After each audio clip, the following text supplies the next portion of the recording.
Hey, what's up? Um, yeah, dude, I've been like really busy lately. And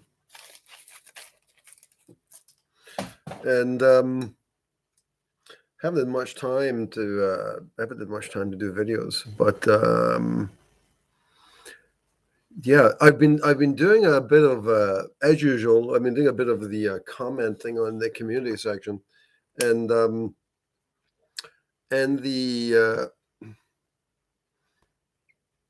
yeah, like this video is called The Designers of Consciousness. And the designer, what does that even mean? Who are who are the designers of consciousness, and what do they exist? I was listening to Jason Georgiani recently, and he's uh he's obviously quite adept with describing from an intellectual point of view consciousness. And I'm not completely sure how he visualizes it. I'm sure it's well thought out, but it sounded to me from the discussion I was listening to him yesterday that it's pretty much Heideggerian. It's Heidegger's view. It's an extension of what Heidegger thinks, whatever that means. But all I don't know if this is true, but I'm going to guess that Heidegger never did DMT or was initiated into shamanism or whatever, right? So that foundational problem might render some of their conclusions improbable, which is not to say that clearly Heidegger's a million times smarter than I'll ever be, as is Georgiana, but I just think they're wrong about this, Oh, but and what I'm saying they're wrong about is like Georgiani doesn't think that consciousness has any designers. It's just I don't know what he thinks, but um and it's certainly not widely discussed. I mean, I could be quite wrong about this because as far as I know, I've probably got the only video about the designers of consciousness on YouTube. So I could be wrong, but I don't think I am. The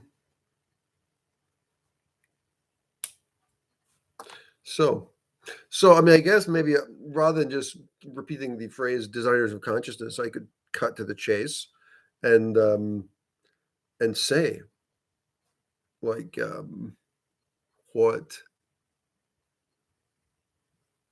the thing is. We can never really know what they are, but what they appear to be, and I think I've mentioned this before, is there's a space of consciousness which is there are it's hard to even describe this stuff, but there is the way we understand the world is, dude, it's crazy what's going on. So what it is there's I've been doing a lot of talk lately about modalities of consciousness, right? Modalities of consciousness. And so um and what does that mean? I guess I keep talking about modalities and it's difficult. I always talk about musical modalities, but I never actually now if you're a musician, you might know what that means, but if you're not a musician, you wouldn't know what that means. I could show you on my guitar what I'm trying to talk about here, but it might be too cumbersome and not make any sense. On the other hand, it might be a useful demonstration of what the fuck I'm talking about, right? And that might dovetail keyword into a more cogent explanation of what the hell I'm talking about, right? The thing is like let me just get my guitar here. There are like a series of mirrors. Yeah. There's like a series of not mirrors, I guess, but like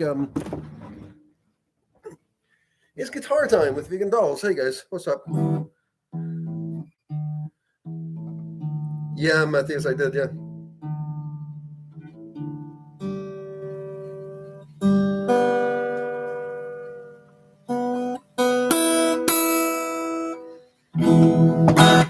Okay, so here's the deal: is like if you play music, you'll know about this maybe.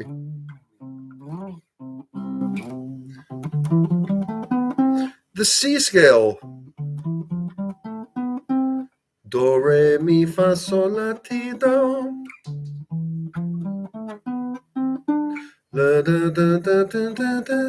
Now, what's happening is I've actually changed there. Do, re, mi, fa, sol, la, ti, do. You start with do, re, mi, right? That's the major scale. What's that called? Ionian scale. And then if you go to up, it's the same notes. It's exactly the same notes: C, D, E, F, G, A, B, C. Right? If you go up, you're playing the same notes, but you're starting from the D. Right? But it's the same notes. Na, na, na, na, na, na, na, na. And you can see it actually sounds different. And that mode, because that's a mode, is known as Dorian mode. So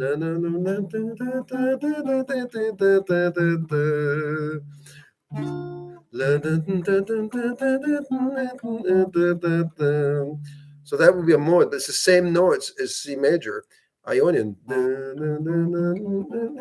So the point is that if I'm playing the mode of Dorian or C, it's hard to tell the difference because it's actually using the same notes.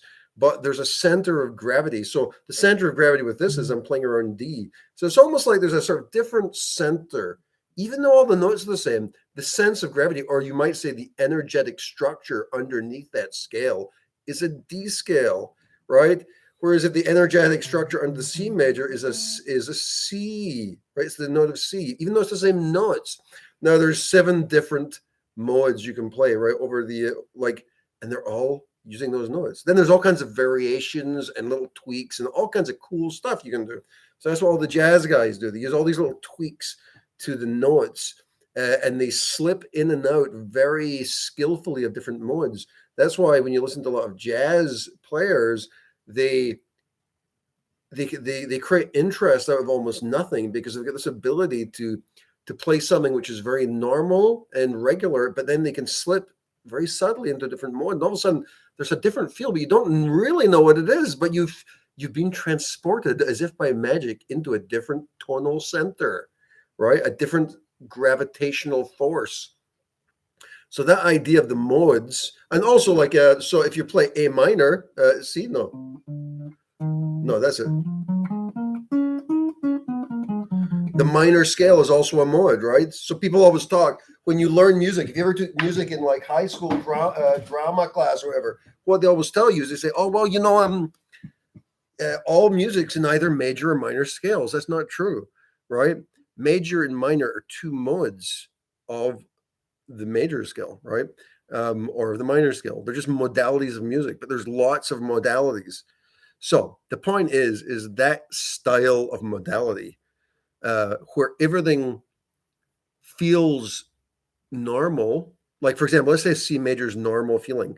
I would relate that to what we call, or what I've been calling lately, mundane reality. It's just like everyday vibe, like in your house, going to work. The way you feel on the day-to-day basis could be like C major, right? Then there are little variations that happen, little tweaks where you move into sort of other maybe modalities of of what's happening.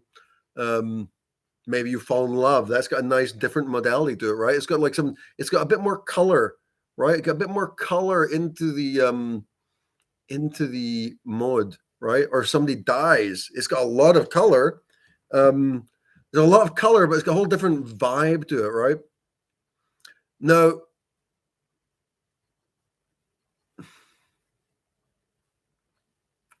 modalities exist in a lot of things. You could say the same thing about light and colors. Colors have modalities. You could say the same thing about smells, definitely.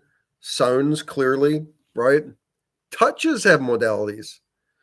So, for example, like if you do something simple, like rub your fingers together, like that for me right now, it's almost a smooth, sort of shiny. It's quite the sensation of touch is quite different. Now, if I touch my arm together, that's a different feeling. Then another good example is if you compare closing your eye and feeling your eyelids slide over your eyes. That's got real particular modality of touch to it, right?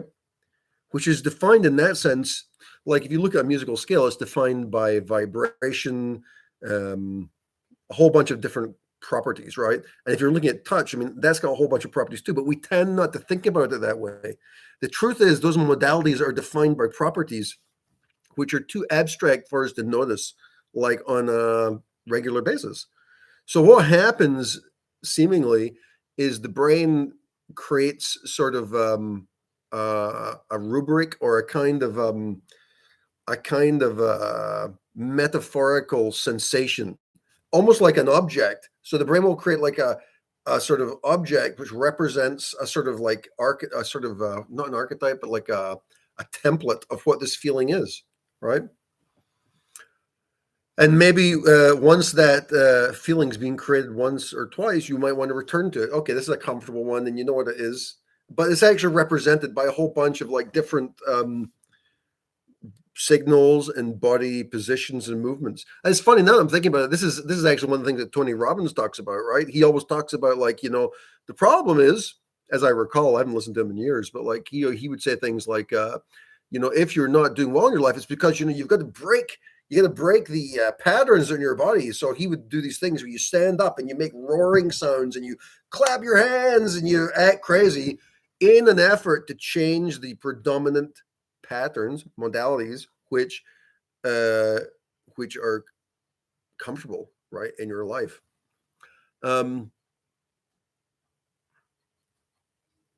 Which seems like it's a good idea, but it's not really very interesting. The interesting part maybe is that these modalities, man, this is crazy. I shouldn't even be talking about this stuff.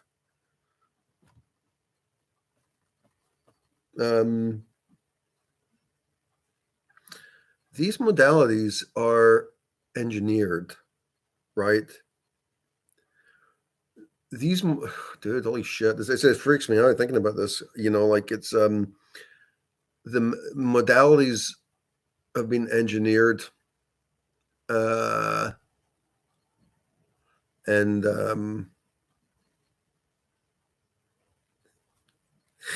nice. I like that. It's a good mod. It's a good mod, Vegan Dolls. Modalities have been engineered, all of them.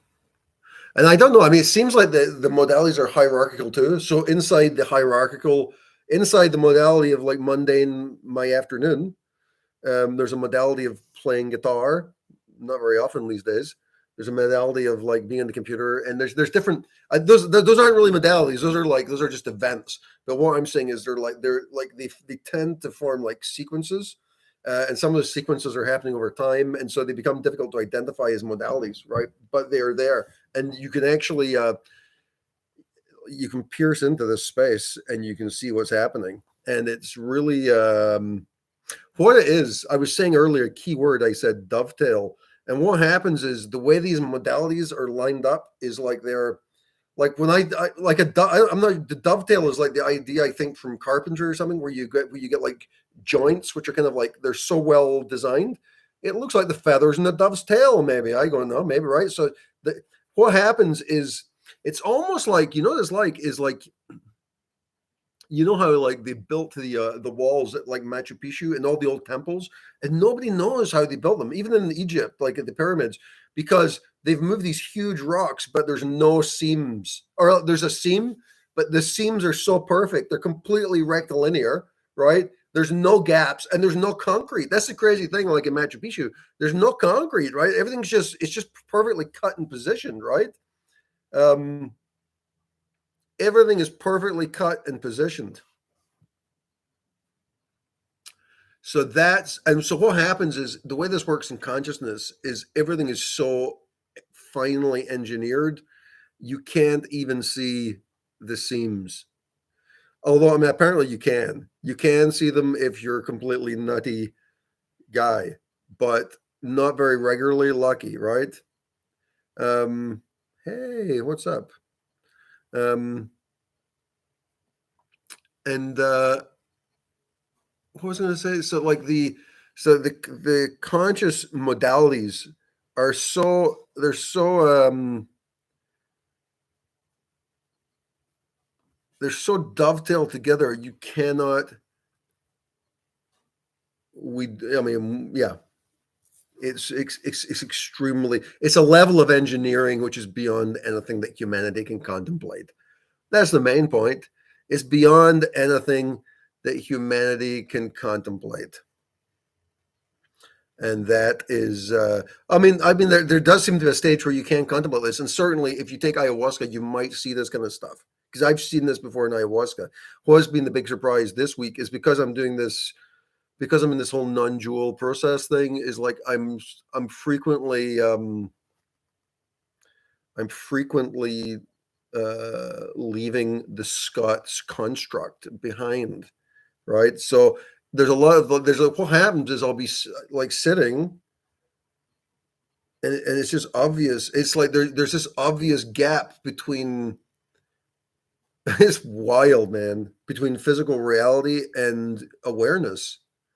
There's an incredible obvious gap between this, and it's just unfucking believable. I took my son to the dentist the other day, and he was sitting there talking to me, and I just become aware that this whole thing is it's like some kind of opera. It's like a play, and awareness is completely separate from it, and it's really obvious. I should start talking like the other non-dual people on YouTube. There is no doer, there is no thing, and the thing isn't right. All these non-dual people talk like this. It's really unhelpful. And it's funny because they're so busy talking about how nothing means anything, but they don't forget to make a YouTube video about it. So that's cool. So I think my thing is that all the stuff about non-doership seems like it's correct, but there's this aspect that, well, something's clearly happening, right? So the play of consciousness, which many people point out is an illusion, or is Maya, or is the Matrix, that is happening. This is happening. And it's constructed by the designers of consciousness, who appear as, actually, my perception of them tends to be obviously modal. It's like a modal perception of them. So the modality is, think of ancient Egypt. It's like Stargate, dude. It's fucking Stargate, right? It's sci-fi ancient Egypt. And these, I think what we think of, the modality which we think of as ancient Egypt is actually derivative of this of these designers of consciousness. So I'm not sure if Egypt worshipped those people, or if they were just derivative artistic representations of something they also had seen. But they appear as what I think of as like Egyptians, but sci-fi, highly advanced. Like it's like scary advanced, because the problem is the technology is built in consciousness. That's why it's scary advanced, because the technology itself streams directly into your stream of consciousness. Like what you think of as your stream of consciousness is actually part of this, for lack of a better phrase, living automated, what's it called? I'm trying to quote PK Dick here, the living automated intelligence system, right? But he's got, isn't that, no, what is it? Living? He's got a book. He uses it's an acronym, LAIS, living automated. It's an advanced intelligence system, which you could just call consciousness, right?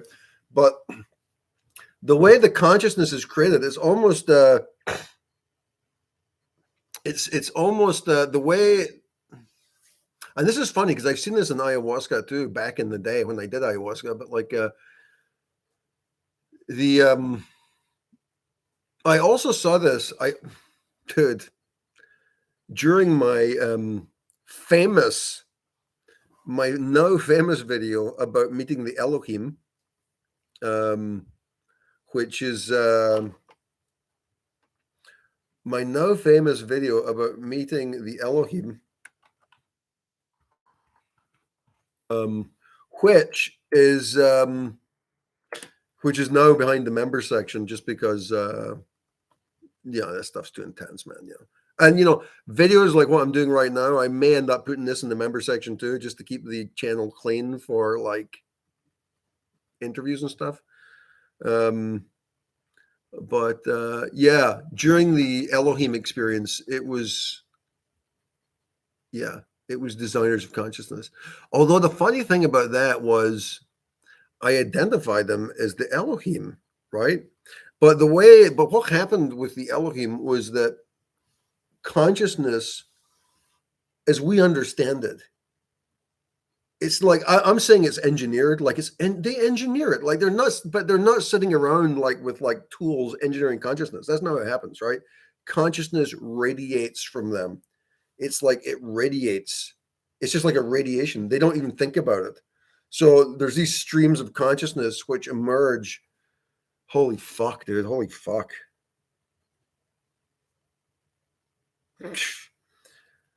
Yeah. Yeah, the thing is when you start talking about this stuff, you sort of go to that place. And so, I've got to walk a fine line. I mean, like just now when I said holy fuck, I was literally, my hands were moving into like prayer position. That's what happens when you discuss this stuff. It's not optional, right? It's that level of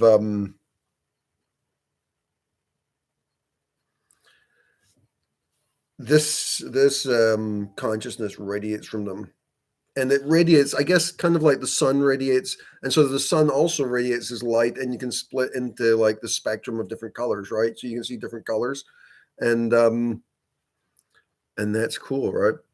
So consciousness also radiates, and it's who knows how that works, but it's it emanates. And I don't know if it's split into modalities or if the modalities are just implicit. Probably just implicit. I think there's like an implicit fuck me, multifarious emanation of reality. And I'm not, yeah, I don't know. It seems like when you go to this, when you get this awareness, there is a feeling there is a feeling about it that humanity shouldn't know about this, which is why I'm sort of hesitant to talk about it, because it just seems like maybe it shouldn't be discussed. But I mean, on the other hand, it's like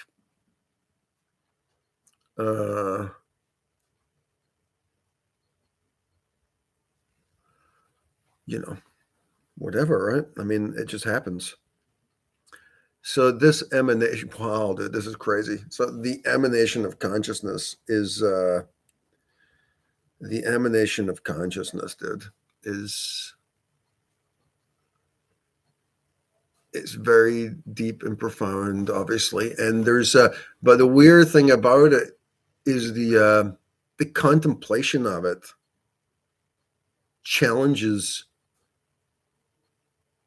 reality as we know it. So in order to contemplate it, you have to sort of be willing to exit reality as you know it. And this is probably what this is probably one of the veils, is because people aren't going to they're not going to cross that frontier, right? Before you even got close to that frontier, you think you'd have all kinds of like social barriers in there to stop even getting there, right? But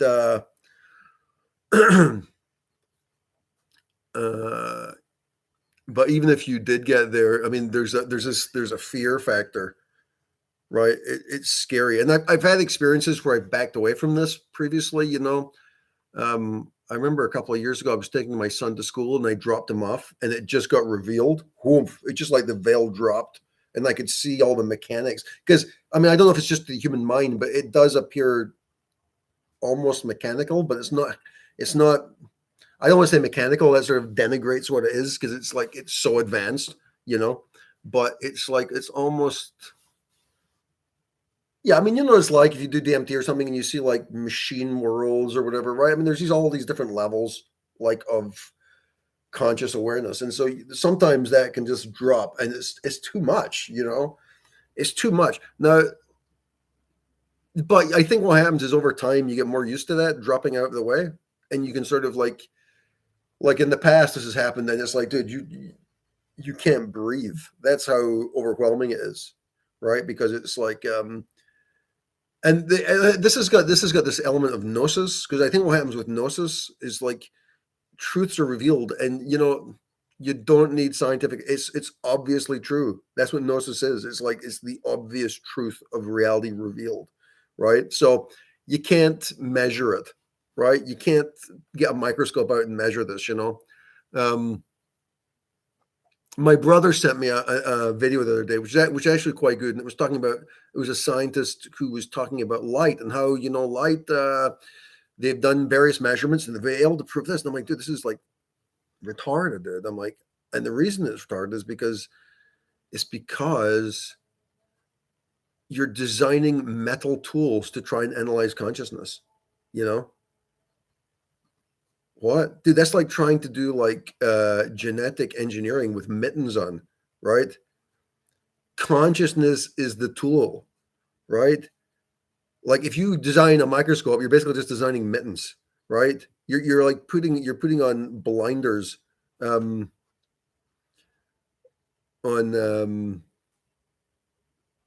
your awareness. Well, that's funny. Vegan dolls, when are you going to make an appearance in prayer line? I can take a bit of irony. I can handle that. That's cool. Although you must admit, most of the things I'm talking about are not things you would generally hear on a prayer line. They'd probably kick me off. It's certainly slightly out there, right? But prayer appears to work. Anyway, going back to the non-duality concept is the non-duality part of this is that a lot of the non-dual people,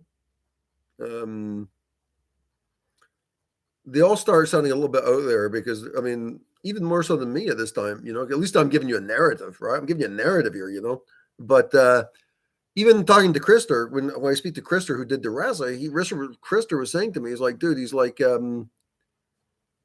he was saying to me, Scott,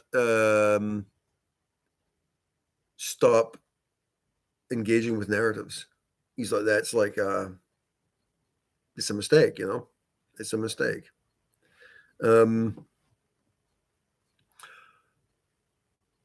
And I can see that, because like the thing is not the non-dual state of like basically becoming one that you can't describe it is kind of safe.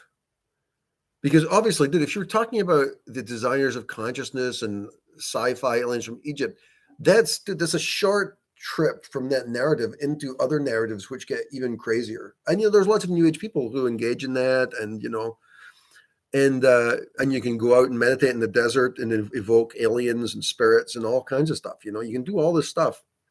And the nice thing about non-duality is it's pretty simple, right? So that there's definitely some points to that which are really good. But I think there's almost like a mistake there because the by focusing on non-reality, I mean that's what the gig is, right? You accept. There's like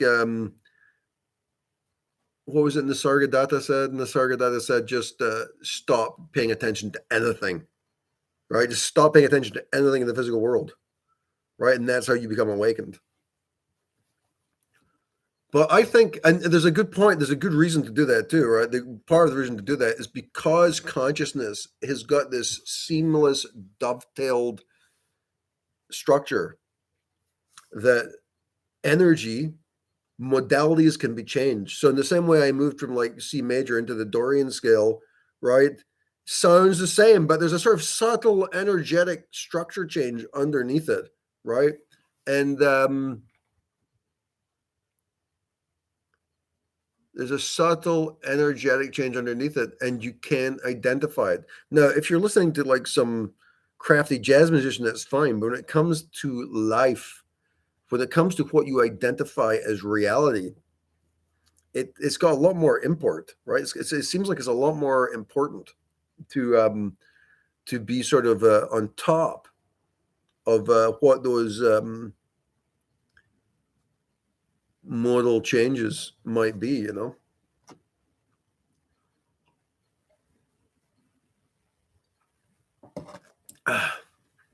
Um,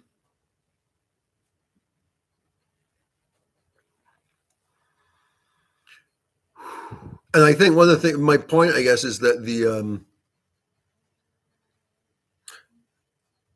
is I mean my point, my question is, what is reality? No, I mean this is, I mean, you know, what's the meaning of life? What is the purpose? Why do all these modalities exist, right? And so, I mean, it seems to me that what's going on is there's the one, there's this emanation, which is literally indescribable, right? It's infinite, it's complete infinity. You don't even want to look at it, right? You can't look at that, right? And its reflection, which we might call Shakti, which represents everything from the mundane modalities which are around us all the way up to divinities and everything else. All these things, divinities are as real as we are, but they're also emerging from the one.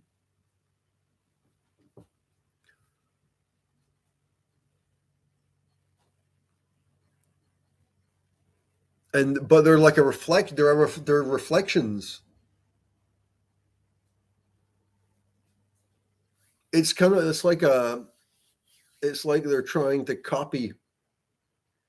It's like a copy of what the one is, but they're only able to capture the surface detail of it, right? It's like if you were to take if you were to take like if you were to go and try and take like a sample of the sun, and suppose you wanted to go to the sun and take out like 1 million kilometer square chunk of the sun, right? And maybe that would represent what the one is, but you just come back with like a JPEG, and that was all we could get. All we could get was this JPEG. That's what reality is the JPEG, right? It's that the resolution of it is that poor. It's still more than a human could ever handle, right? You don't have to go too far before humans disintegrate in the energetic effusion, in the effervescent uh, spectacle of light.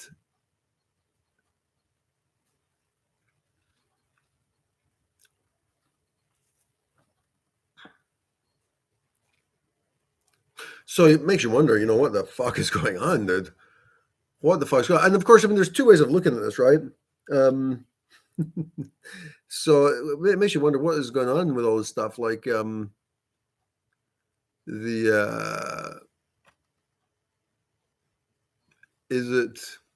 I mean, I guess you can't describe this stuff, right? And who knows what's going on? And there's certainly an element here where you move into this space where it's like it's not far from the designers of consciousness. The tendency is, and I think this is like I think consciousness has this kind of momentum. Um, Consciousness has a kind of momentum, which when you start thinking about it, it moves towards it sort of has a gravity. It moves towards things. So when you start looking towards the designers of consciousness, the tendency is to want more of that, and you start looking at it more. And this is one of the problems. It can quickly build into it's like a self-perpetuating cycle. Like consciousness will refocus and strengthen and refocus and strengthen. And this is actually a positive thing. Like if you're in a cycle of meditation, that's really useful. That is exactly the kind of self-recursive focus that moves moves consciousness. But if you're in a situation like that where you're in a space which seems sacred, there's like a sacred there are some spaces, there are some spaces of consciousness you enter which seem very sacred, and you know, when you enter into that kind of space, you're not you don't get to interpret that, right? You don't get to interpret like, oh, this is a sacred space, or is this a sacred space? No, no, no. That's not what happens. That space of consciousness, and this ties into the designers of consciousness concept, is that that space of consciousness emanates its truth through consciousness itself into your reality, and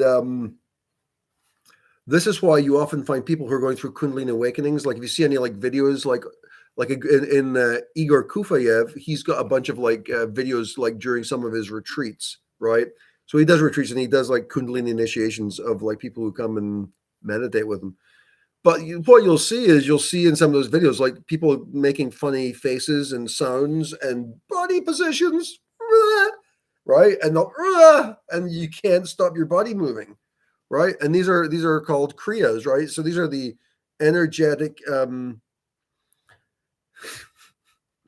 I'm laughing because Vegan Dolls here is trying to bring the she's trying to bring the conversation down to the real world here. Jason Penny, what's up, butter? So people go through these what happens is people go through these Kundalini kriyas because the energy flow is so extreme, right? The energy flow is so extreme that it's no longer under your conscious control anymore. And so your body, and so oftentimes you'll hear these people and they go into automatic, like not just random movements, but they'll actually go into yoga poses and this kind of stuff. So that happens to me quite a lot. Like when I'm meditating, oftentimes, like if you pierce into like some kind of sacred space, dude, all kinds of crazy shit happens. Like crazy stuff happens. I mean, you'll get up and go into yoga positions and you don't even know why, right? I was doing a thing. I've got this thing now where I've got like I do this thing where I've got the fingers like this, which is why it's like one of the Kundalini kriyas, but like I've got one up and one down, and I always do it. Don't know why, just always happens by itself.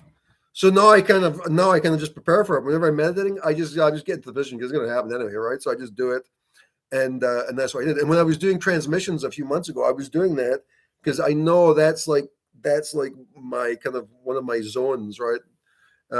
Which I can get into, where I start like where energy starts to flow, right? Energy starts flowing through you.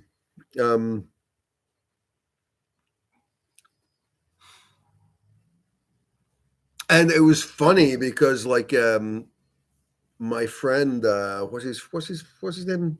Sjors, the guy from the Netherlands, man. He was doing way too many drugs, man. And he put a video on his YouTube, and this was clearly happening to him.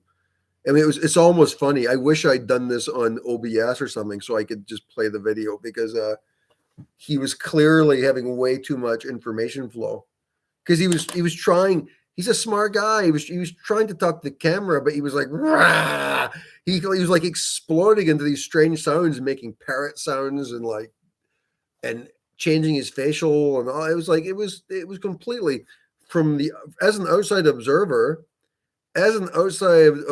who's had similar experience, it seems completely nuts, right? As an outside observer who's done similar things, it seems nuts. Although I don't know if I've done that kind of stuff out in public, you know. I'm well, so maybe I have, but not too much. But this is the thing, like being able to like what's the word? Condition the body slowly for that kind of throughput, right? So if you try and move into high energy transmissions, it's dangerous, dude. Listen, it's dangerous in the sense that you might end up in the nut house, right? Which happened to my friend from the Netherlands. You know, they put him into hospital. So granted, he had a history of of this, and he's been doing shitloads of LSD, you know. So I mean, he's pushing the envelope a lot, right? Um,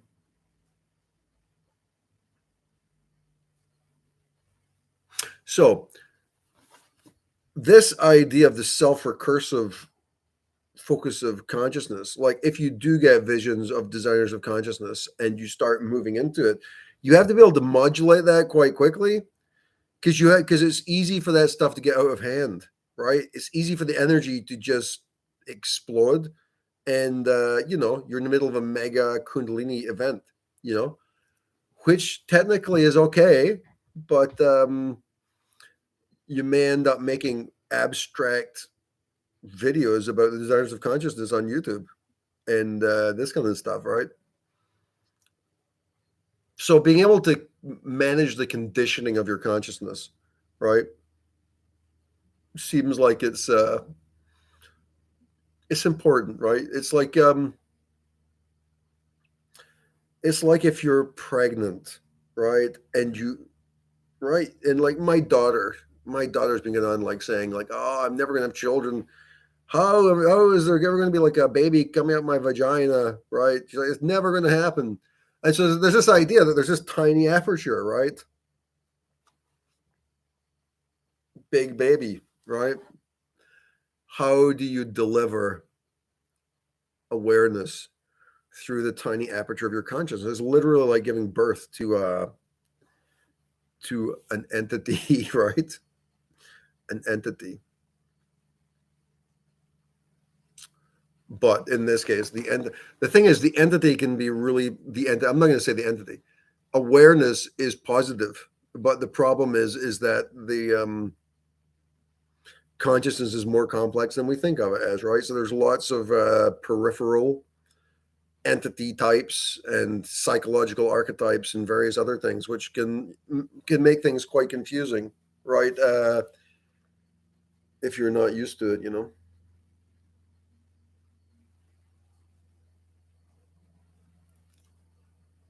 Designers of consciousness. I've talked about this before too, they seem to emerge. I don't know if they emerge from or if they are, and this is the thing, because they seem to have designed the Sri Chakra, right? The Sri Chakra, the Sri Chakra. What else is it called? There's other names for it. That's that yantra, the Sri yantra with the three triangles going up, three triangles going down. Zero earthquakes in Chile, they bro.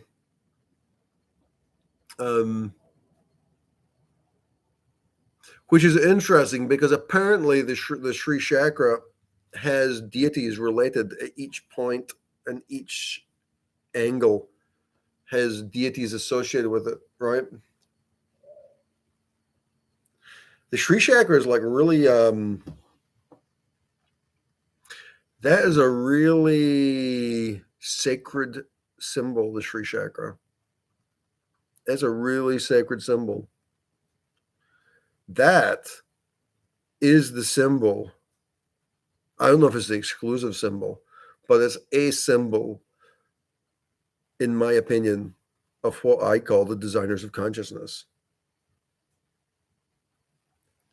And if you associate yourself in any way with the Sri Chakra, that's like having the royal seal, right? That's like if you were like Rosencrantz and Guildenstern, but they give you the stamp of royalty on your, that's a bad metaphor, right? They give you the royal stamp in wax on your letter. Then you can pass through situations.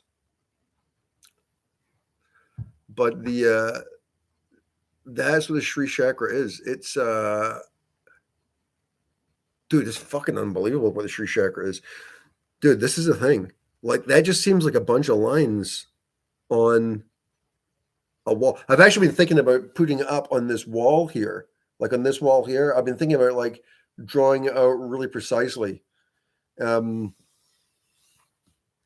was trying to get my daughters to do it because they're both proclaimed artists. That's actually a drawing my daughter did in her school 6 years ago. I'm trying to make my house a little nicer. I've been putting like paintings and stuff around here, like which the kids have done, and just trying to make things a little nicer. But the Sri chakra, like try contemplating it. What will happen, of course, is if you contemplate it, nothing will happen at first. It takes deep contemplation.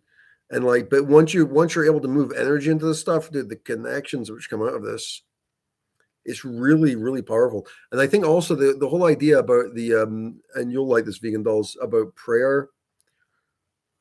Prayer is really valuable. And so, but dude, I don't know. There's a couple of ways. I'm not really sure. What I was about to say that if you're going to pray, like a good thing to do is, like I was saying, that there's the one, and then the whole of the Shakti emerges like as a reflection from it, which is represented in lots of like magical and religious literature. I mean, everybody talks about that reflection of the one, right? So, I mean, part of that is you could focus your awareness on as much as you can, because you can't really focus your awareness on the one. But if you move your mind to that space and try and wherever you might imagine it, and this is the key thing here, is like, where do you imagine that might exist? Where does the one exist? Because the spatiality of it, the location, the spatial location of consciousness, where is the one? No, the easy answer is to say it's everywhere, right? I mean, that's where it is. But you have to feel that. You have to sort of be able to feel it. And once you get yourself into that feeling, then you can move into that dimension, and you sort of transmigrate into the dimension of the one. Just it's like astral projection. You just right. And the whole that was another insight this week too, was the whole astral projection paradigm is really important. The whole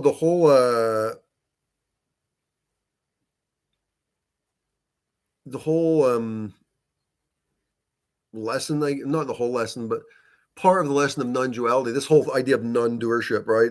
Where everything's just happening.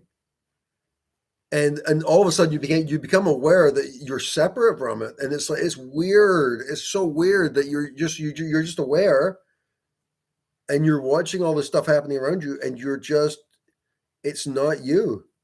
And the weirdest thing about it is, dude, this is so fucking crazy. The weird thing about it is you've been identifying it as you your whole life. That's the weird thing about it. So all the little modalities, like all the little things you like in your life, oh, I'm going to add an extra spoon of sugar in my coffee. It's my thing. It's not your thing, dude. These are events which are occurring, which is fucked up, dude. They tie you in to the illusion of doership.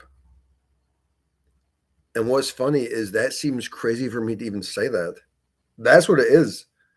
Every single branch of events, every single one of them, and all the emotional outputs they have are there designed exclusively to pull you into the sense of doership. To pull you into the sense of doership. That sound is actually I'm cool. Okay. That's my work email. But it looks like I'm cool. And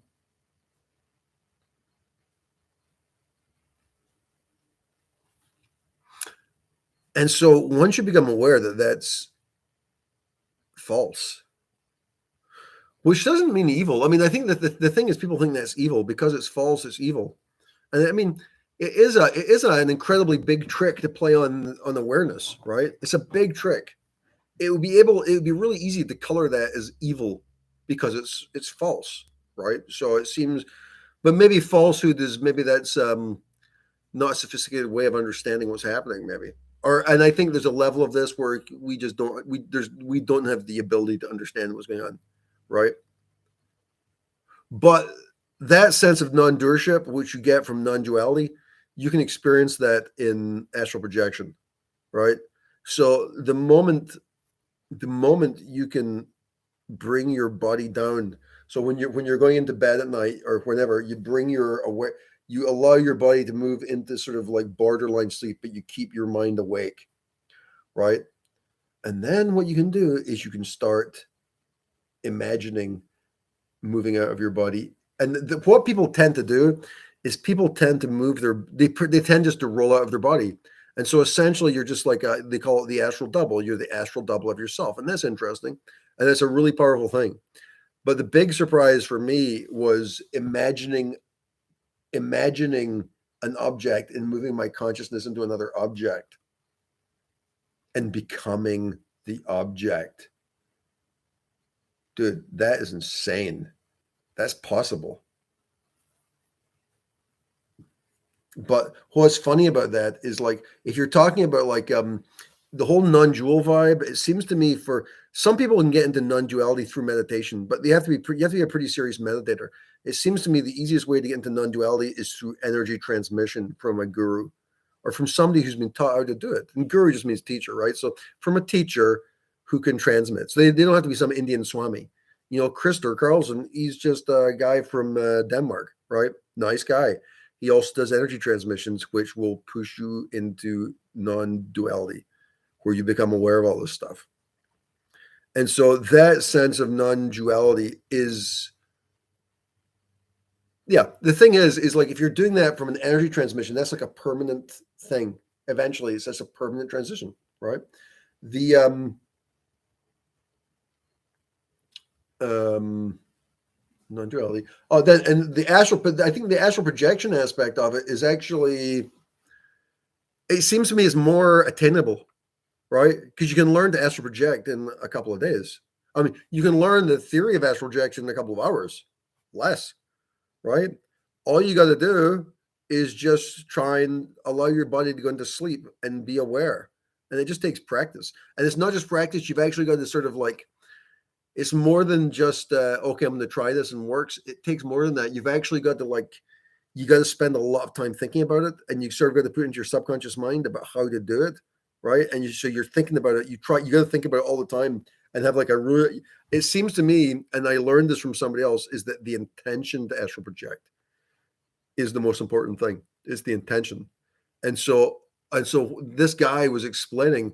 He's like, so if you're trying to astral project, it probably won't work, but you don't worry about that. All you do is focus on the mechanics of astral projection. Sometimes it'll work, sometimes it won't, but you never think about that. You just focus on the mechanics of how you do it. And the reason you might want to do this is because it seems like it's a pretty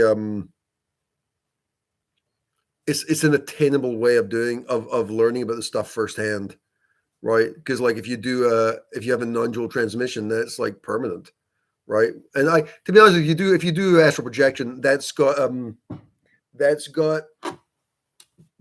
momentum too. So like if you really have the Robert Monroe books, he often talks about that. It's like he started astral projecting, but then after a couple of years, he was just spontaneously projecting. So whenever he went to sleep, he would leave his body, always, right? So I think that's possible too. But I think it's a pretty safe-ish place to. Well, I'm saying safe. You know, it's not that safe either, but it's and it's astounding. So it's the kind of thing you might do it, and if you're not, it's so shocking. You might just like when you see it, you might just pull back from it because it's so shocking that you see it's shocking to the ego that it's all a lie. So what happens is it becomes incredibly scary because it's like because you're having too much access into consciousness, right? There's too much access into consciousness and you're not ready for it because you haven't conditioned your consciousness to become slowly aware that this is what's actually happening, right? Because, I mean, I don't know about you, but like when I had the Elohim experience, I was literally floored on the ground. I was in shock, shaking. And it was because my consciousness had not been conditioned to see what I saw, right? And so, That's the danger of knowing too much, is that you can literally die because energy seems to have a charge, or consciousness has a charge to it, right? Consciousness is light. Nobody knows what light is. It's not waves, it's not particles, it's not quantum. Nobody knows what it is, right? And you should see this guy. He's called Ken Wheeler. He's got a great YouTube channel. He's a genius, and he's what's his channel called? It's called. Of course, now I can't find it. Excellent. He's got a channel which is called Theoris Apocrypha or something like that. But he's a Buddhist scholar. He's a genius mathematician and physicist, but he's not a physicist. He's never gone to school. He's one of those like natural geniuses, and he's read everything, and he can do all the math, and he also translates ancient Pali and all this stuff. He's really smart. But he talks a lot about light. Theoria apophasis. Thank you, Mohammed. Yeah. Dude, that guy's really smart. He tends to avoid discussion of spirit, and he tends to stay more in the physical world. But it's actually it's a good place where he's at though, because he does talk about the one. But yeah, smart guy, and he's quite young, probably younger than I am, you know. But smart. But that whole thing with the conditioning the consciousness slowly, because we're so not ready for the reality of what consciousness is, right? It's funny. It's so incredibly powerful, and it's hard to believe it because we're really just like in the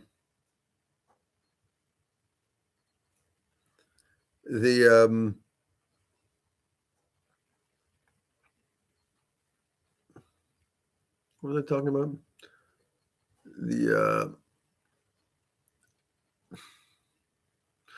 The throughput of consciousness is so huge. Now, somebody here's just mentioning ayahuasca and saying, "Did you see angels on ayahuasca trips?" And you were made out of light. This is one of the things too. Like if you do ayahuasca, oftentimes like something like ayahuasca is a great way. It's actually ayahuasca is probably the best way, obviously, to experience this stuff because it's a great mediated sort of environment where you can sort of enter into this stuff in a reasonably safe way, you know, and get the full experience, get a high voltage experience of what's possible, right? And come back. Yeah, because to get to that high voltage state through natural means that's mega focused to get to that state, you know. I mean, it depends. Sometimes you can get into ayahuasca states just by I don't know why. It's just like you just get into it's the right focus, and you just sometimes you can pierce into it like in a couple of minutes, and you're just straight into ayahuasca space, just meditating, and it's quite easy. But what happens is when you get into the ayahuasca space through meditating, or what you think of as the ayahuasca space, is what happens is because one of the things I always remember ayahuasca space is I remember these designers of consciousness, right? And I always remember that. And so sometimes when I'm meditating, if I break into that space, the first thing I think about is the journeys I took with them during ayahuasca trips, right? And then the problem is, or it's not a problem, but like the problem is as soon as you start contemplating that, then you're there, right? Your conscious focus pulls you into that space, right? And so now you're back with the designers of consciousness again, wondering why. But again, you know, a lot of this stuff, I mean, like for me personally, I mean, I think there's probably people much more sophisticated than I am, like working with this stuff. Like for me, whenever I get into that kind of space, dude, you're so out of your depth. You're so out of your depth at that stage that it's like that really the only sort of thing to do is you've got to go into like really very pure meditation or prayer, right? So for me, I'll often just go into like a mantra and just totally abide in the space of the mantra, right? You abide. Yeah, are they benevolent entities? Yeah, I think it's the thing is I think at that level it's like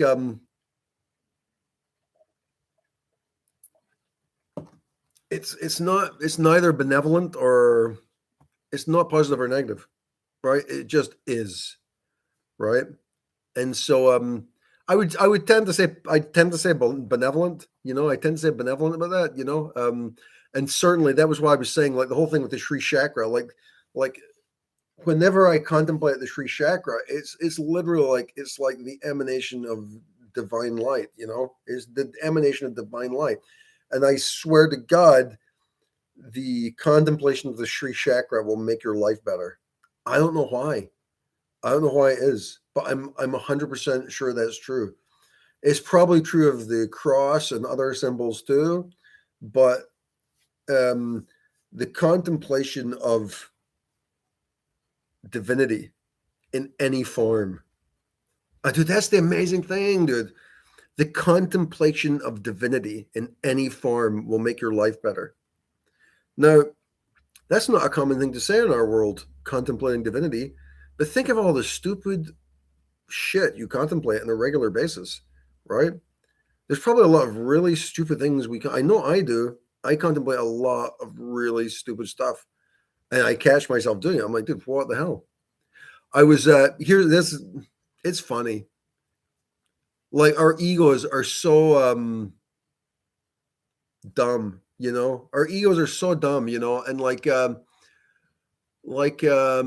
and like reality is so much bigger than who we are, Like for example, like I've been like for various reasons, I've been reading some stuff about transhumanism, and transhumanism sort of dovetails into transgenderism, right? And there's a whole like, for some reason, there's a lot of energy behind this pushing to transgenderism. It's almost like a prototype of what transhumanism will be, right? Because really, in order to get to transhumanism, you first got to destroy gender, right? So that's part of the thing.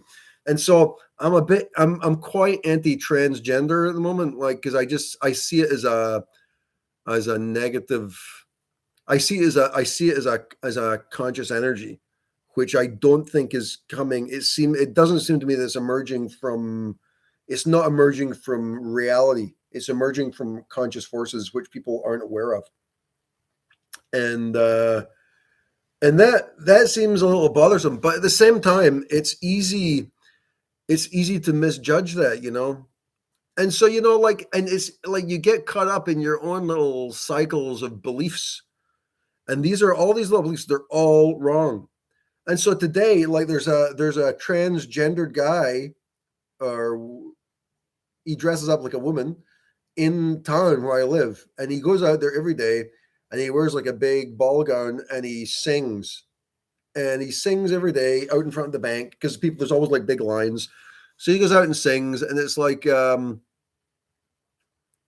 he's seems nice enough, But then I was down there today, and he was like singing, and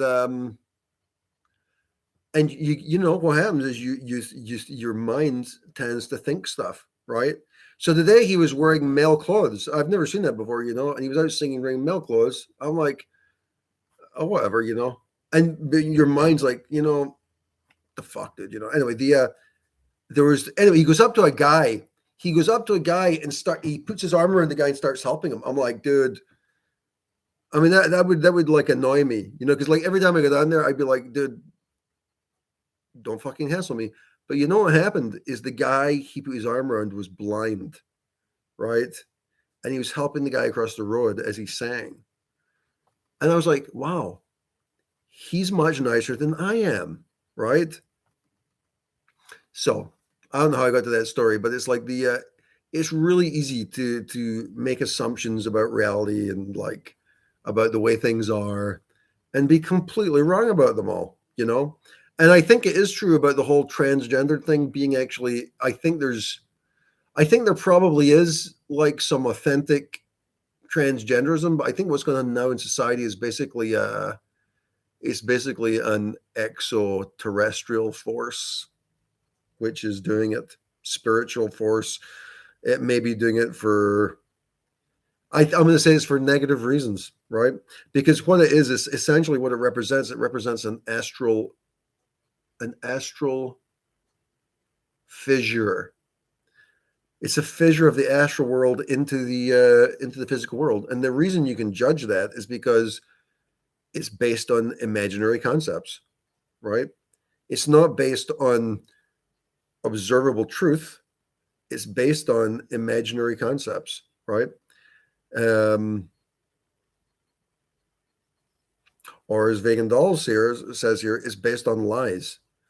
And what you'll find in consciousness is that some of the most delightful,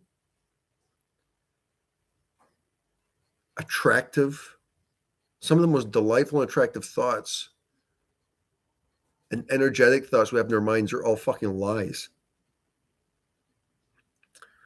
Right? So it's not just transgenderism or transhumanism. It's like there's a whole bunch of stuff. And so probably the way to approach this is actually just deal, kind of like what Jordan Peterson says, deal with your own shit. Just focus on your own lies, right? And like being able to unravel the energy structures, because like, and this goes back into these perceivable modalities.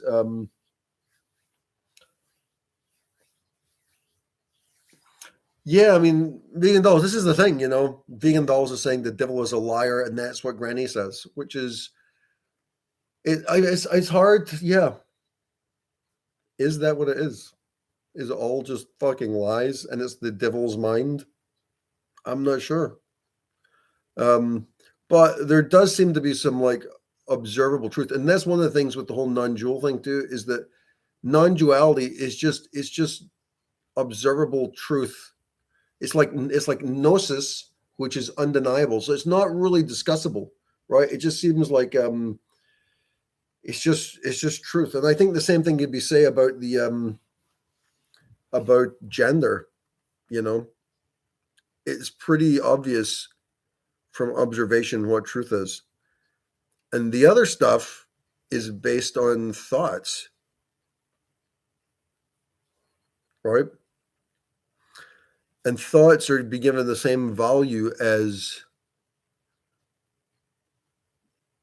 observation.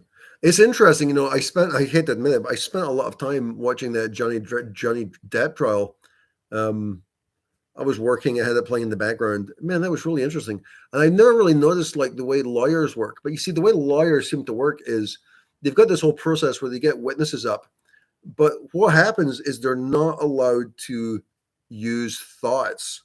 That's what all the objections are about. It's when they start interpreting what's happening. If you start interpreting, well, that must have been, no, you can't say that. You can only talk about the observation, right? It's the observation. And when you only have to talk about interpretation during your closing arguments, everything else is observation. Did this happen? Did this happen? So that's why every day when they come on, it's like, next question.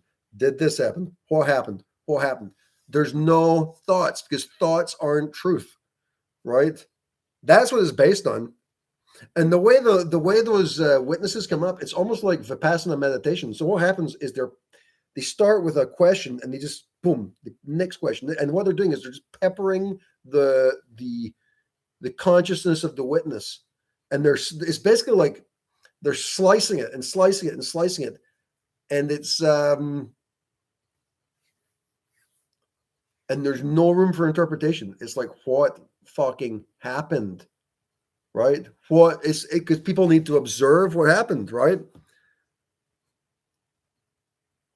Maybe later you can interpret. I think this is probably a good psychologist or a psychiatrist work too. They'll base it on observation, right?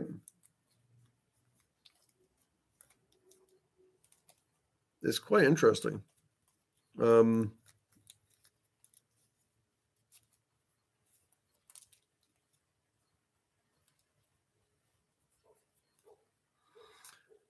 Yeah. Maybe I'm done talking.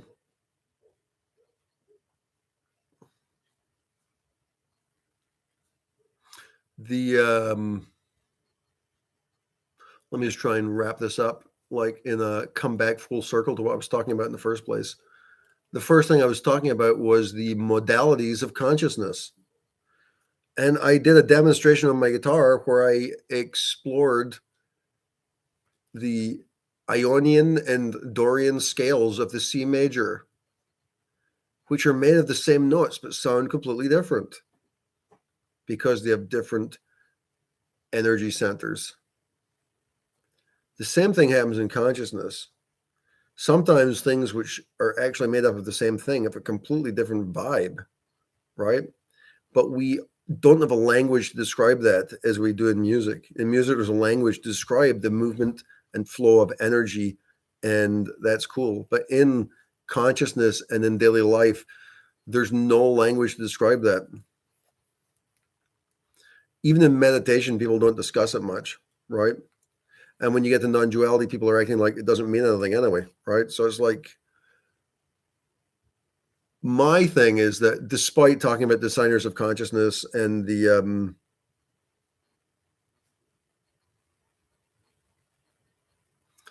despite talking about designers of consciousness and prayer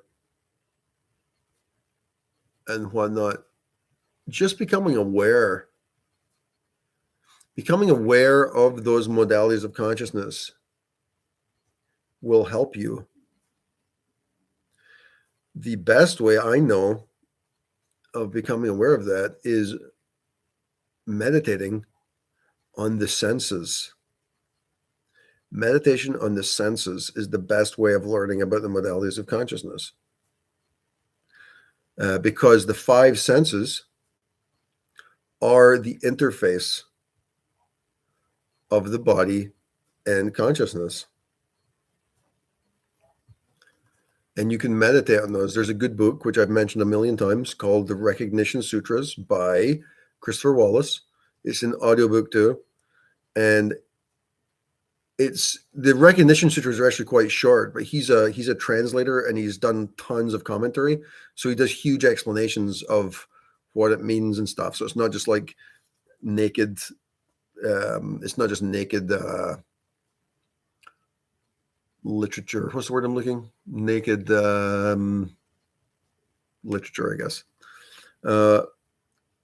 But that really explains quite well about how you might think about this, how you might contemplate the senses.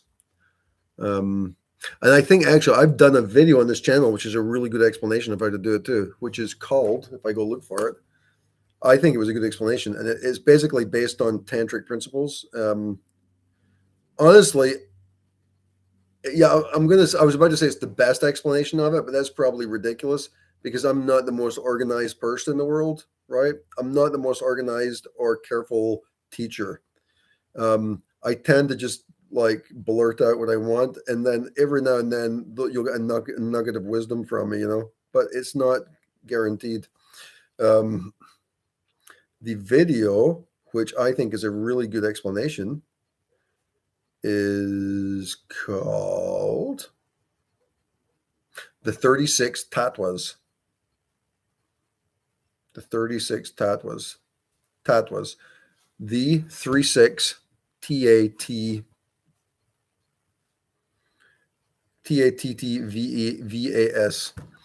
That's a good video explaining this stuff, and it explains the connection of the senses with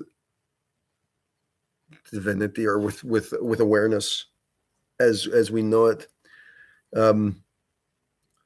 which is it's a really beautiful connection between the point of our awareness and there's metaphysical objects. There's metaphysical objects which connect reality with the body. That's just fucking insane, right? Like the whole idea that you can see a bowl of spaghetti and smell it at the same time and taste it at the same time, right? There's like a juncture. And what's interesting about it is that juncture creates identity, right? So you can actually call it spaghetti. the juncture of three senses or more, right? Or whatever, right? Creates identity. Oh, can you talk a bit about the Rasa Finish Me experience? Yeah. The Rasa Finish Me experience is really good. It's one of the smoothest, least invasive things which you can experience. It's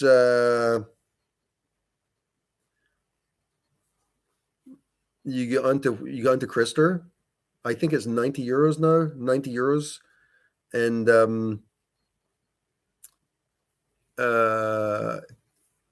and you have a chat and you just talk about what's going on in your life and da da da. I think the first time we were just chatting and he let me go on because I was thinking I know everything, you know. So he just let me talk about all my experiences and whatnot, you know. He's like, great.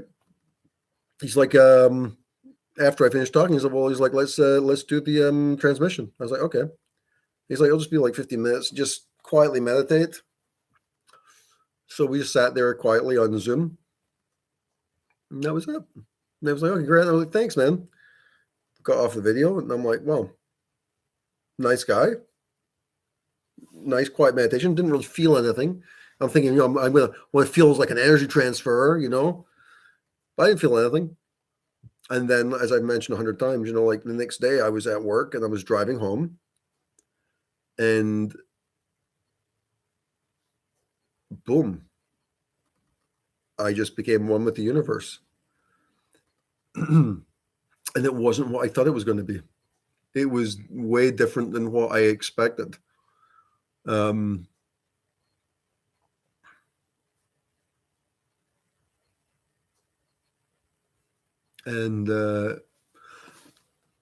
I'm so glad that happened.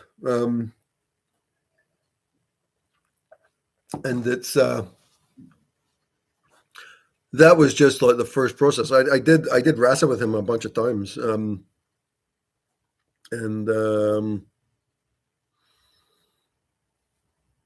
I've had really big experiences from that. And I continue on a daily basis, like having big experiences. And so what tends to happen is like right now I'm talking on video, and I'm talking on video or when I'm working, and what happens is my mind's focused, right? So it's like I'm normal, right? I'm normal. But what happens is it's like when I stand up from here, the mind is untethered, right? It's just this feeling untethered. And I don't really think it's so much, no, it's not allowing him into your consciousness. It's, I mean, maybe you could say it was like that, but I think it's a direct transmission from divinity is what it is. So I think he's just facilitating it. He's not actually entering into your consciousness as such, right? So there are some people who can like see right through you. You know, they know everything, right? You talk to them and they can see stuff. But you know, generally all the stuff which you don't want people to know or the stuff you're worried about or whatever, that's usually I think that's pretty exterior or not exterior, but I think it's like all you can tell most stuff just by looking at the aura, right? So I don't think he doesn't do aura work, right? And he's not a big meditator, right? He just is enlightened, is what it is, and he's enlightened, and he doesn't really meditate, and he doesn't like meditating, and but he can transmit divine energy, or he wouldn't even call it divine energy; he would just call it consciousness, you know, or truth. All he does is he's allowing truth is all it is. I don't know I'm not sure how the mechanics work, but I think generally, because he learned this from Ramaji, who's an American guru who went to India and learned it from a disciple of Sri Nisargadatta Maharaj. The guy was a disciple of Maharaj and of Ramana Maharshi. So that's the lineage it's the non-dual lineage of Maharshi and Nisargadatta. And he was taught how to do it. And then Krister learned from Ramaji because Ramaji teaches it. And yeah, so I did it a few times, and I've had that becoming one experience was big, and then then I had some big experiences I had a few nights where there was one night in particular where I went to bed and I thought I'll just meditate, and I just lay down in the bed and closed my eyes, and I was instantly removed from my body and went into I was like with Shiva basically. And so and that kind of thing's happened a few times. And yeah, I mean, well, there's the whole thing with enlightenment per se is that the rasa works on they use like a numbering system to sort of guide you and like where you're at. So essentially, if you get to 1,000, you've kind of that's like finish. That's like what finished is, right? But even then, it's not really finished. So so I passed 1,000. Like after the Shiva experience, he reckoned like that he's like you're way past 1,000, you know. But the funny thing is like that Shiva experience was a big experience. But I've been having huge experiences for like 8 years or longer, like massive experiences, which are crazy. But the big one was that first one, which just was like the unity event. I mean, it wasn't as spectacular. Dude, I've had experiences this week that are more spectacular than that. But I think a lot of it is that it's not about spectacularity. It's not about narrative, right? Um, um, yeah. Oscar's asking, how do you know that your consciousness is outside of your body? Do you have anything that confirmed this for you? Yeah, I mean, the thing is, Oscar, this is like gnosis. So it's not the kind of thing, it's not the kind of thing you're going to look. I mean, you can, if you're like a very empirically minded person, you might, you might think, I want like scientific evidence of this, but this is gnosis. And this is my opinion. And like, it's not scientifically verifiable. Yeah, it's beyond anything science can measure. To me, frankly, it's stupid to think that way. Not that you're saying that, um, yeah, um, yeah. I mean, the thing is, like, as far as knowing your consciousness is out of your body, yeah. I mean, like, if you just try astral projecting, it's not, it's not debatable. Once you've had the experience, I know it seems crazy, like it's bullshit or whatever, but dude, astral projection, that's a good place to start. It's pretty easy and it's mind blowing. Uh, exactly. I mean, I'm not a big science person. I'm basically anti-science, to be honest with you.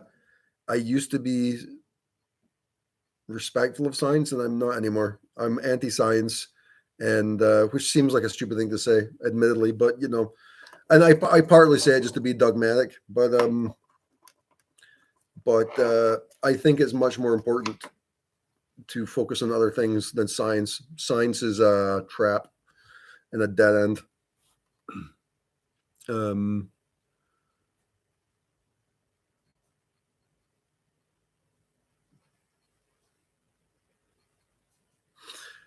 yeah, the thing is like if you've got your yeah, there's different levels of consciousness, Oscar. So like for example,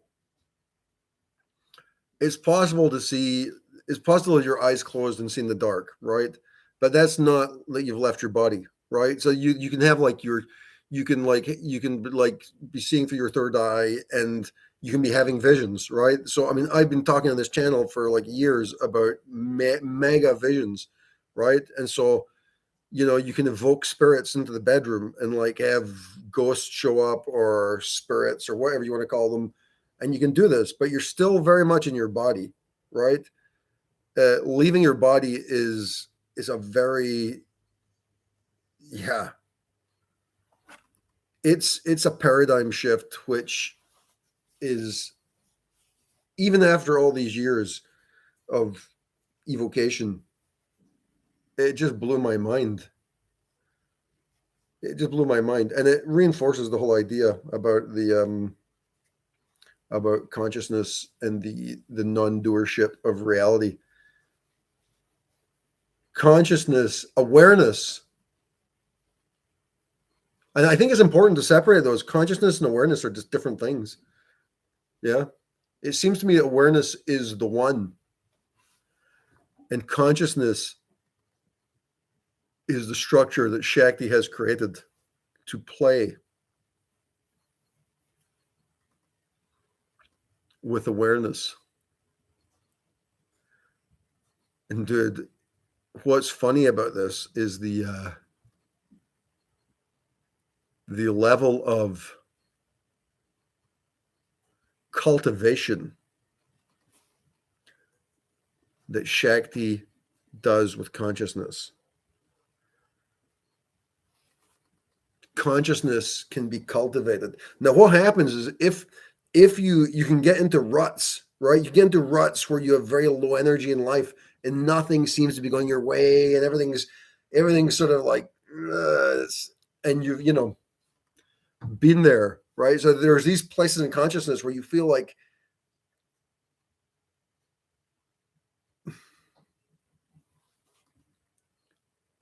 and then there's other times where everything is possible. Things seem magical.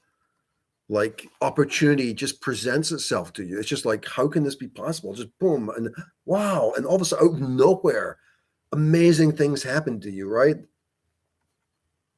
None of that is by accident. Yeah, consciousness quicksand. So there were trapdoors, right? There are trapdoors. I think Will Smith was talking about that after he slapped Chris Rock. He was saying, I had a vision that I was going to ruin my career, right? He knew it.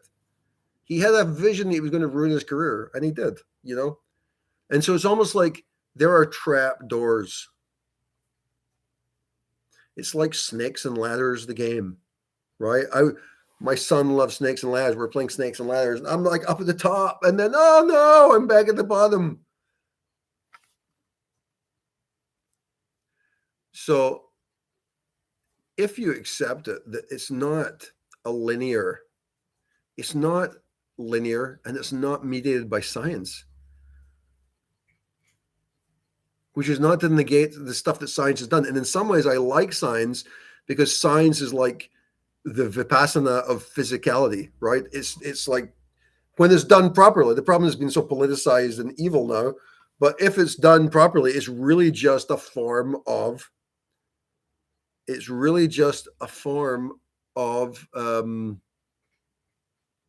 inquiry, right? It's just a form of inquiry, which is totally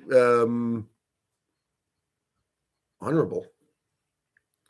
Do you think life should be taken seriously, or should it all be play and fun?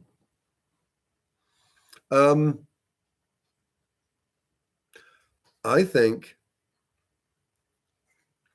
we should strive. You present two things: serious, play, and fun. I would say that those ideas represent different elemental states of consciousness. And the correct state of consciousness to be in is one in which there is balance between the elements. And that is a state of wisdom, right? I think be playful, have fun, be serious. There are times for all these states of consciousness to predominate, right? Or, yeah, like Muhammad's saying, both. Because, for me, it's easy to like wax eloquent, like you're like some kind of philosopher. But like for me personally,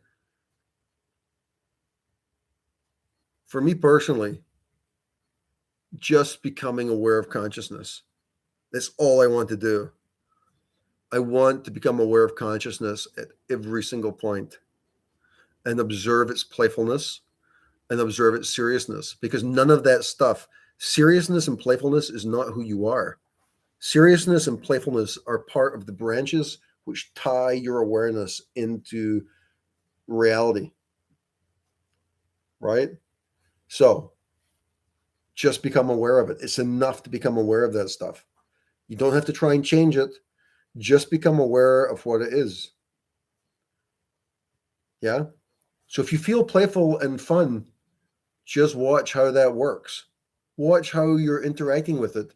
Look at the how does because the fun thing is playful and fun. It has a feeling, right?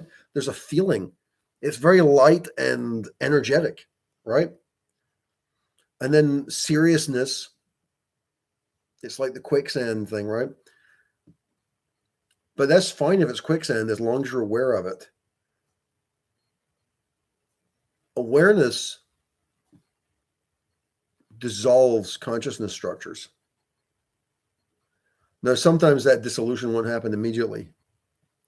So you might be in a bad place or like in a all serious and life's not going your way, and you can like try and be aware of it, and it won't change instantly, right? But the process, because part of what it is you've got to create a sort of, it's like an athlete.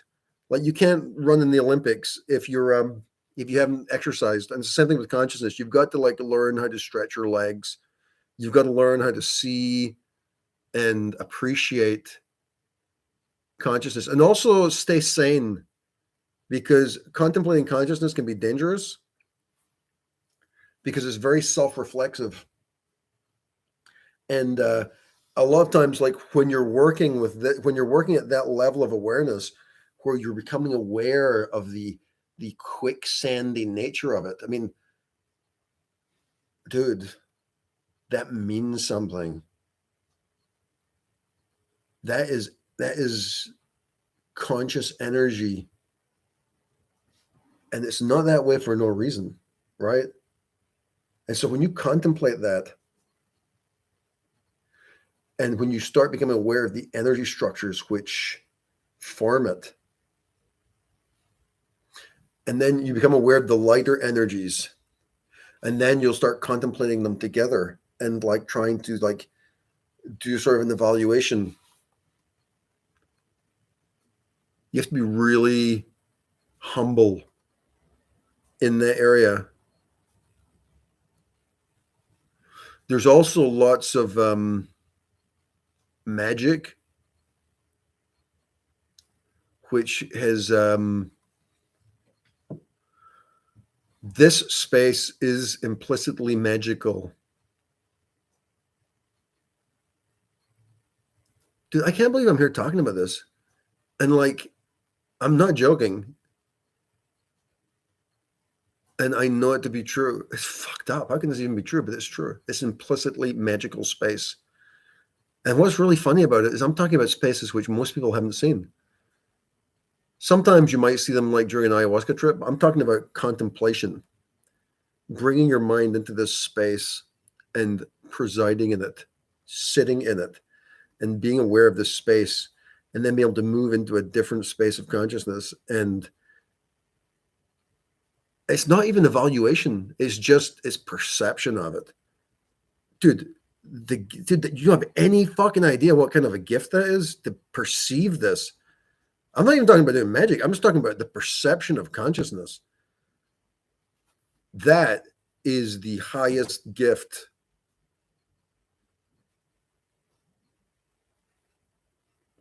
that anybody can attain in this life. The end. Well, it's one of the higher ones. I think probably the perception of awareness is big, and then also the humility to not think it's you, right?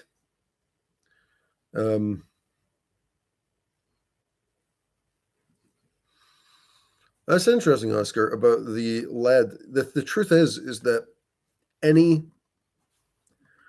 what you were thinking there is actually true, but it's not like there's a whole world who lives in a lead. By lead, I'm assuming you mean like a light, one of these lights, right? Well, I got lead light right here. There's a great quote by let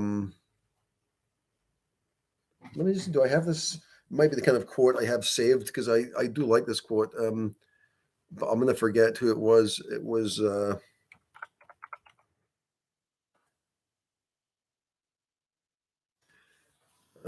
do I have this here? I don't have it. Okay. There's a great line in my favorite book, which is The Initiation into Hermetics by Franz Bardon. And in it, he's got a line about Archimedes. And here's the thing.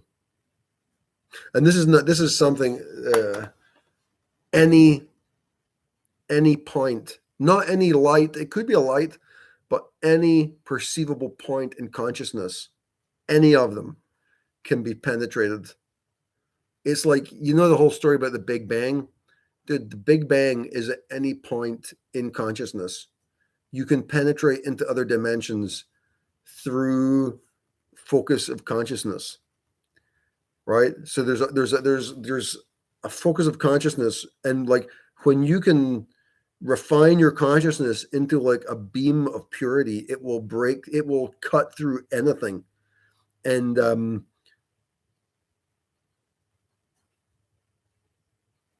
any point. But it's probably not good to think about it as like a whole different world. I think it's like any point is a whole different set of possibilities. And actually, new worlds are probably the least interesting thing you will find, right? Because a new world really just perpetuates the ideas and the presumptions we have about this reality, right? What's crazy about consciousness is when you pierce into some of these places, it's fucking nothing like you expected, right?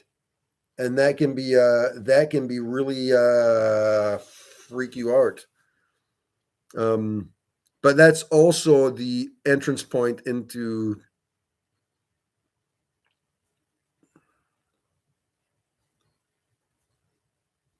evocation, for example.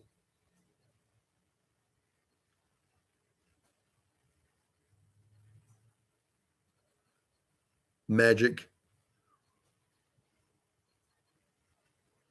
I don't know. I don't even know how I know this stuff, dude. I mean, I don't know how I know this stuff. It's just all it just all sort of come, and it's not like I at one point I was reading a lot of books about this stuff, so I have got like basic knowledge about this stuff, but most of the stuff I'm talking about is coming from direct observation through consciousness. And actually, I haven't been meditating much lately either. Most of this stuff's just walking around, and it's like I'm walking around, and it's just like perception of reality. Um,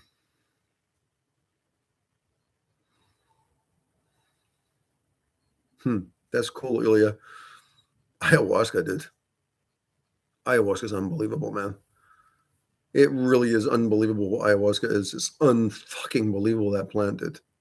And all the plants of the jungle. It's like it's such an amazing ecosystem of knowledge. You think of all those like dieta plants, and each one teaches you. And ayahuasca is the Rosetta Stone of the Amazon jungle. It's the translator. Like you take ayahuasca, and all of a sudden you can communicate with plants, and the trees start talking to you, and they start giving you recipes for how to cure people, and they impart wisdom from thousands of years, and you're like, what is going on? And our society doesn't know anything about this, right? I mean, our society pretends it doesn't exist and that we should focus on science, but you shouldn't focus on science. If you focus on science, you're missing thousands of years of wisdom from the jungle.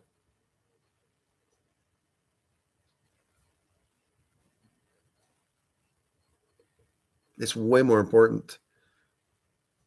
It's so fucking great. It's such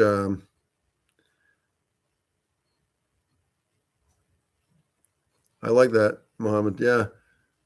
It's just such a privilege, man. It's been such a privilege to take these plants and somehow to be being gifted this conscious awareness, It's unbelievable.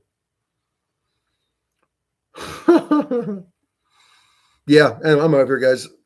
Take care. Yeah, I'm gonna make myself some coffee or something. And Yeah. Nice chatting to you guys. Always a good laugh to come on. It's been a while. Peace out, you guys.